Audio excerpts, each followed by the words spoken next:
दोस्तों, प्रयागराज महाकुंभ जाने वाली शिप्रा ट्रेन से एक संत को नीचे उतार दिया गया और उस स्थान पर उस संत का जो तिरस्कार हुआ, अब जो होने वाला था, उस घटना से पूरा दामोह शहर ही कांप गया।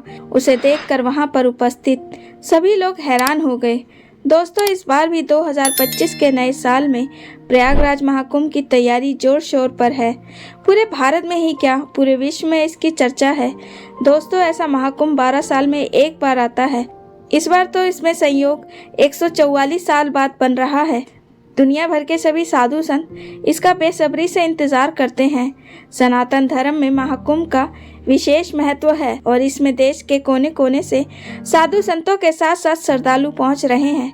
और इस बार ये महाकुंभ 13 जनवरी 2025 से आरंभ हो रहा है और जो 20 फरवरी 2025 को समाप्त हो रहा है।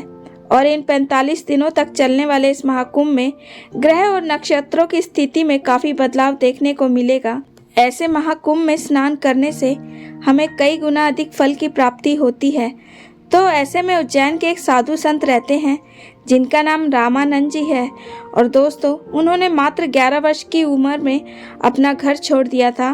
तब से वे महादेव के प्रति समर्पित हो गए और भगवान की भक्ति को ही अपना सब कुछ मानते हैं और भिक्षा पाकर अपना जीवन जीते हैं। और कई लोगों ने उनके चमत्कार को अनुभव भी किया है। एक बार उन्होंने बिना माचिस के ही दिए जला दिए थे। रामानंद महाराज जी अपने भक्तों से कभी कुछ नहीं लिया करते और जो उनके यहाँ पर दान पेटी में अपनी खुशी से जो भी रुपया पैसा डाल जाता, उसका इस्तेमाल वो कभी खुद नहीं करते। गरीब बच्चों की पढ़ाई में और लोगों की भलाई में किया करते हैं और खुद भिक्षा मांगकर अपना पेट भरते हैं। लोग उनसे कहते भी हैं कि महाराज, जो दान पेटी में इतना धन है, आपको भिक्षा मांगने की क्या आवश्यकता है, फिर भी आप भिक्षा मांगकर खाते हैं। इस पर वह कहते, ये सब तो मोह माया है। इन सब वजह से तो मैंने अपने माता पिता का घर छोड़ा है। मैं फिर से इस मोह माया में नहीं पड़ना चाहता। उज्जैन के रहने वाले रामानंद जी महाराज प्रयागराज महाकुंभ में जाने के लिए काफ़ी उत्सुक थे। उन्होंने अपनी ज़िंदगी में कई कुंभ मेले देखे हैं। ऐसे दिव्य संत को सब लोग उज्जैन आकर प्रणाम करते हैं। लेकिन जब बारी आई प्रयागराज महाकुंभ जाने की, तो उन्होंने 1 महीने पहले ही तैयारी कर ली थी, क्योंकि वे पैदल यात्रा करना चाहते थे। वह यात्रा पर निकल तो पड़े, लेकिन बढ़ती उम्र के कारण उनसे इतना चल पाना संभव नहीं हो रहा था, जिस कारण उन्होंने ट्रेन के माध्यम से प्रयागराज जाने की योजना बनाई। शिप्रा एक्सप्रेस रात के 8 बजे से जो उज्जैन से सीधा प्रयागराज चलती है, उसमें बिना टिकट लिए ही चढ़ गए और ट्रेन अपने समय पर रवाना हो गई। लेकिन वे इस बात से अनजान थे कि टिकट न लेने की वजह से उनका बहुत बड़ा तिरस्कार होने वाला है। रामानंद जी महाराज ट्रेन के ऊपर एक खाली सीट, एक जगह देखकर अपना कम्बल ओढ़कर सो गए। लेकिन सुबह 8 बजे का समय था। अचानक दामोह स्टेशन आने पर टीसी सबका टिकट देखने आ गया। एक एक करके सभी लोग अपना टिकट दिखा रहे थे। तभी उन्होंने रामानंद जी महाराज से कहा, बाबा, मुझे आपका टिकट दिखाएं। तब उन्होंने कहा, बच्चा, मेरे पास कोई टिकट नहीं है। साधु तो चलता भला, मेरे पास महादेव नाम के अलावा और कोई पूंजी नहीं है। मुझे तो बस महाकुंभ में शामिल होने जाना है। तुम मुझे तीर्थ यात्रा के लिए प्रयागराज तक बैठने दो। भगवान तुम्हारा भला करेंगे, तुम्हें आशीर्वाद देंगे। लेकिन वह टीसी मुस्लिम धर्म से था और वह अपने धर्म का कट्टर था। साधु महाराज के पास टिकट नहीं होने पर उसने उनका अपमान करना शुरू कर दिया।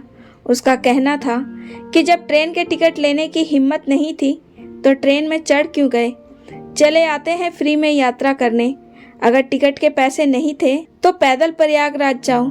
और साधु महाराज का हाथ पकड़कर उन्हें ट्रेन से नीचे उतार दिया। उस समय वह ट्रेन का स्टॉप बना हुआ था। ट्रेन वहां पर 15 से 20 मिनट तक रुकने वाली थी। लेकिन उस मुस्लिम टीसी को बिल्कुल भी इस बात का अंदाजा नहीं था कि वह क्या कर रहा है। ये साधु रामानंद जी महाराज, जो कि काफी चमत्कारिक साधु संत है, वह उनके साथ क्या कर रहा था।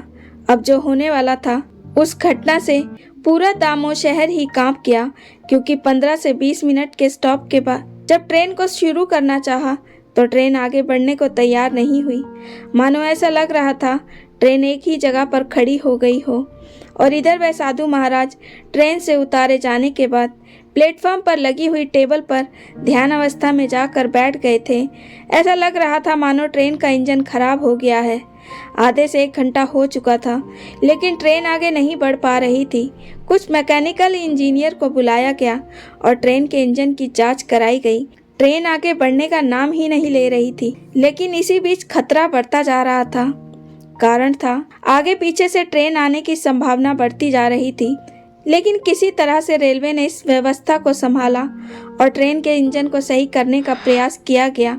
लेकिन जब इंजीनियरों ने ट्रेन को चेक किया तो पाया कि ट्रेन तो एकदम सही है, लेकिन सवाल यह उठ रहा था आखिर वह आगे क्यों नहीं बढ़ रही थी।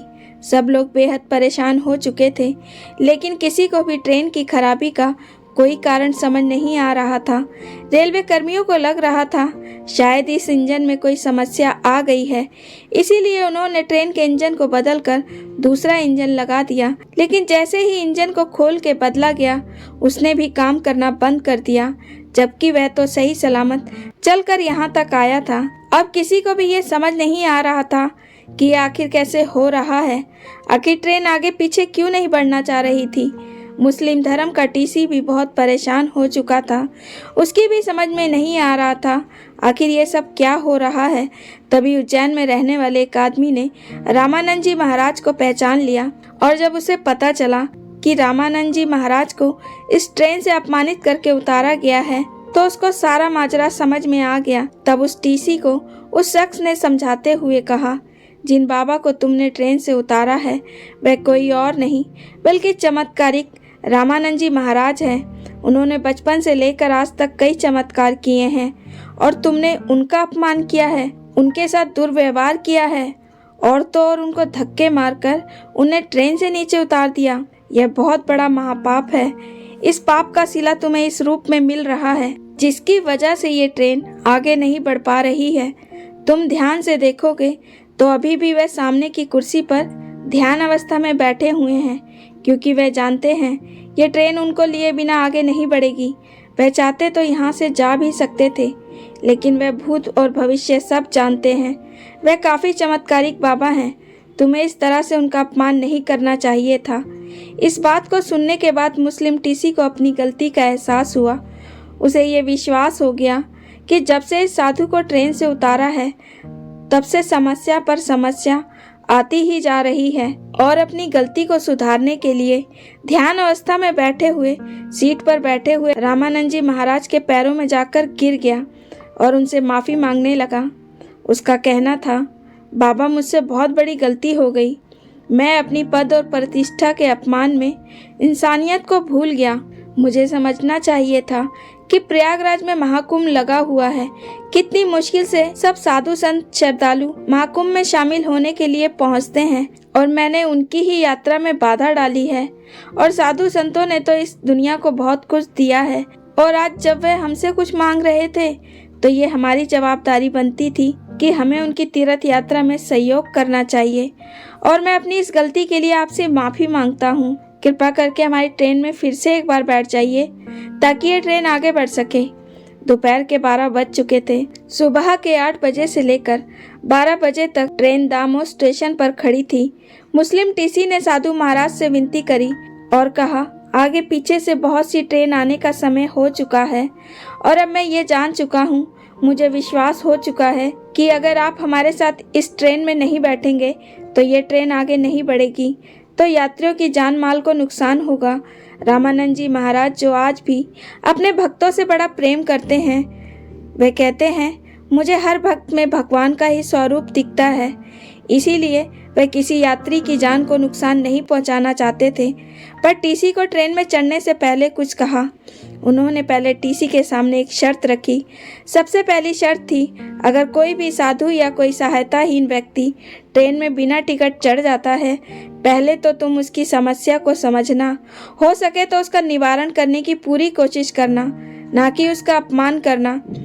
और दूसरी शर्त यह थी कि इस पूरे महाकुंभ मेले के दौरान अगर कोई भी इंसान तीर्थ यात्रा पर जाना चाहता है तो तुम ये नहीं देखोगे कि उसके पास टिकट है या पैसा। उसकी यात्रा में तुम उसका पूरा सहयोग करोगे। तुम्हें भी उसका पुण्य फल प्राप्त होगा, क्योंकि किसी को तीर्थ यात्रा कराना बहुत ही ज़्यादा पुण्य का कार्य होता है। टीसी ने उन रामानंद महाराज की दोनों शर्तों को स्वीकार कर लिया और उन्हें सम्मान पूर्वक उसी सीट पर बिठाया जहां पर वह पहले बैठे हुए थे। उनके सीट पर बैठते ही कुछ ऐसा चमत्कार हुआ। जो इंजन पिछले 5 घंटों से बंद पड़ा था, स्टार्ट होने का नाम नहीं ले रहा था, तब उसने एक तेज आवाज निकाली और आगे बढ़ने के लिए तैयार हो गया। जैसे ही लोको पायलट ने ट्रेन को आगे बढ़ाना चाहा, इस बार ट्रेन आगे बढ़ने लगी, मानो जैसे पहले रामानंद जी के आदेश पर एक ही जगह जाम हो गई हो और अब उनके ट्रेन में बैठते ही ट्रेन आगे बढ़ने लगी। ये बहुत बड़ा चमत्कार था जिसे ट्रेन में मौजूद हर एक यात्री ने महसूस किया और सब रामानंद जी महाराज के दास बन गए। शाम को तकरीबन 5 बजे तक ट्रेन प्रयागराज पहुंच गई।